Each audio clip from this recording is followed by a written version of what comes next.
bonjour. Merci d'être là pour partager ton expérience de la vie avec des migraines.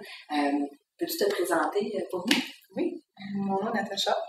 J'ai 42 ans, maman de 4 jeunes enfants. Et puis, à quel âge tu as commencé à avoir des crises de migraine? J'ai commencé à avoir des crises de migraine, je devais avoir environ 5 ans. Ça m'empêchait d'aller à l'école, ça m'empêchait de faire mes activités. Ça prenait tout mon temps d'essayer de passer à travers, puis je réussissais même pas à faire des devoirs ou des choses comme ça. Comment ça se passait, une crise de migraine à cet âge-là, adolescente, par exemple? Adolescente, ça a été un petit peu plus difficile. C'était les crises de migraine, je me levais avec le matin. J'étais incapable de me lever. Mon cœur, tout le côté droit devenait comme engourdi. C'était une période assez difficile. Combien de temps ça durait, une crise comme ça? Une crise à l'adolescence, c'était environ une journée ou deux. Puis, rendu dans début vingtaine, c'est arrivé à 5 reprises que c'était au-delà de 5 jours. Okay, donc, plusieurs jours de suite sans être capable de me lever, être obligée de me rendre à l'urgence à l'hôpital, d'avoir des injections, de rester 8 heures en observation pour pouvoir faire descendre mon migraine. J'ai mangé des petits pots de bébé. Est-ce que souvent les crises de migraine y arrivent sans crier gare ou ça peut être assez violent? Qu'est-ce qui était difficile au quotidien de vivre avec des migraines comme ça? Surtout depuis que j'ai des enfants. Les enfants ont faim pareil le matin, ils ont besoin d'aller à l'école pareil, à la garderie quand même. On n'a pas le choix. Il faut se lever, il faut essayer de faire le plus possible de notre journée. Les premiers temps, c'était plus difficile. Maintenant, ils vieillissent un petit peu, fait qu'ils sont capables de faire un petit bout tout seul. Est-ce qu'ils s'en rendent compte quand tu as une crise de migraine? Oui. Ils savent, quand je me lève le matin, ils me regardent, ils me disent « Ah, maman, pas bien ce matin, une migraine. » Ils me disent ben, « On va aller préparer les déjeuners. » Souvent, ils m'avisent un coup que le déjeuner est terminé, pour aller les aider pour le reste. Comment c'est perçu, ou comment c'était perçu dans ton entourage, par les proches, les collègues, ces crises-là, la migraine? Qu'est-ce que les gens comprenaient de ça? Mais la famille proche, ils comprenaient. Ils savaient comment j'étais sans migraine et avec une migraine. Ceux au travail, il y en a beaucoup qui ont des préjugés, considèrent qu'on ne veut pas travailler ou qu'on n'est pas résistant. De toute façon, c'est juste une migraine. C'est le commentaire que j'ai eu souvent. Juste une migraine, c'est parce qu'ils ne savent pas c'est quoi une migraine. Les autres, ils pensent que c'est un petit mal de tête, comme on disait avant à la télé. On va juste prendre un grain de sel et ça va passer. Mais c'est pas le cas. C'est pratiquement ça. Tu as essayé beaucoup de traitements pour casser tes crises. Tu avais essayé des comprimés. Est-ce que ça a fonctionné? Comprimés, non, ça n'a jamais fonctionné. La raison, un comprimé, habituellement, ça se prend au début de la migraine. Et moi, quand je me lève avec le matin, ça n'a jamais eu un impact. Ça n'a jamais fonctionné, les comprimés. Tu en avais essayé plusieurs. Je pense que je les ai tous essayés. Puis après ça, il y a un médecin qui t'a prescrit un traitement différent, c'était des injections, hein? Oui. Qu'est-ce que ça faisait pour toi, ces injections-là? Les injections, ça faisait effet dans les 5 premières minutes. Je sentais déjà le médicament faire effet. Il y avait une chaleur qui rentrait dans mon corps.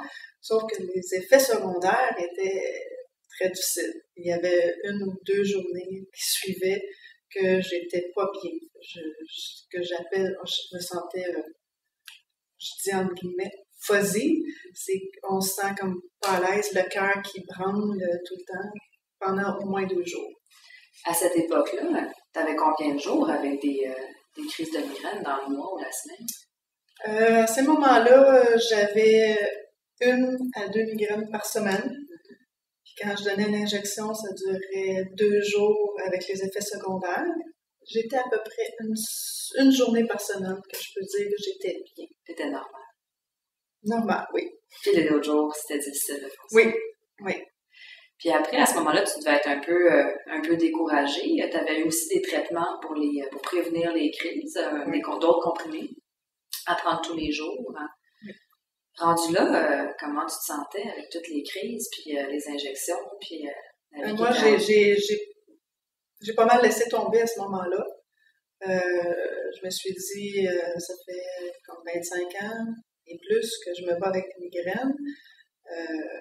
J'ai tout essayé. La kinésithérapie, la massothérapie, l'acupuncture. J'ai tout essayé. Avais-tu vu des médecins? J'ai vu des médecins, j'ai vu des neurologues. C'était jamais compris comme quoi que je pouvais avoir un mal de tête. Je dis tout le temps 364 jours par année. Parce que ça arrivait une fois de temps en temps, je n'avais pas, mais c'était pas compris comment je vivais.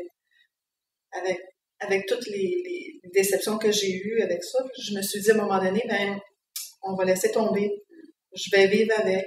J'apprends à vivre avec. Ça fait plus que 25 ans que je vis avec. Je vais continuer. Puis je vais arrêter d'essayer de trouver une solution qui ne fonctionne pas. Être découragée. Aujourd'hui, tu vas mieux. Tu as reçu, il y a un médecin qui t'a proposé des injections de Botox. Oui. Qu'est-ce que ça a fait pour toi, cette médication-là? La médication, ça change beaucoup. Les grosses migraines qui vont m'habiter m'arrivent une fois, peut-être 2 par année, au lieu d'une fois ou 2 par semaine. Ça a un gros impact sur ma vie sociale, familiale, ma vie personnelle. Pour moi, c'était comme un miracle parce que j'étais pour abandonner. Puis c'est arrivé, il y a quelqu'un qui me fait rencontrer un médecin, puis ce médecin-là connaissait c'était quoi les migraines, puis il le vivait, cette personne-là.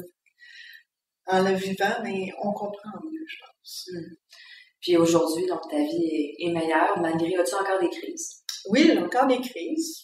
Ça va arriver quelques fois, 1 fois ou 2 par année, que je peux avoir des grosses crises, qui vont être alitées, mais une crise normale, mais ce que j'appelle normale, une crise que je vais prendre une médication, puis je vais être correcte, ça va m'arriver 1 fois ou 2, 3 mois.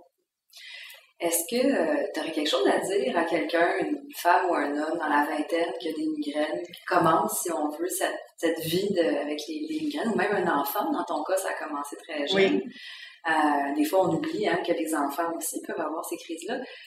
Qu'est-ce que tu leur souhaiterais, qu'est-ce que tu leur dirais à ces personnes-là? Qu'il y ait plus de gens, qu'il y ait plus de médecins, plus de gens qui s'intéressent à savoir qu'est-ce qui cause des migraines, comment on pourrait mieux les soigner, comment ces gens qui comprennent comment les gens qui vivent des migraines, comment ils se sentent. Les situations comme aujourd'hui, comme on se parle présentement, je suis certaine que ça va aider. Puis il y a beaucoup de gens qui ne savent même pas, je pense, qui ont des migraines. Ils pensent qu'ils ont des maux de tête, c'est tout. C'est différent, en fait. C'est bien différent, un mot de tête d'une migraine. Mais en discutant comme on fait aujourd'hui, ça nous permet peut-être d'informer d'autres personnes. Puis c'est pour ça que je te remercie beaucoup d'avoir accepté de venir prendre le temps de parler avec moi aujourd'hui. Merci. Plaisir. Merci.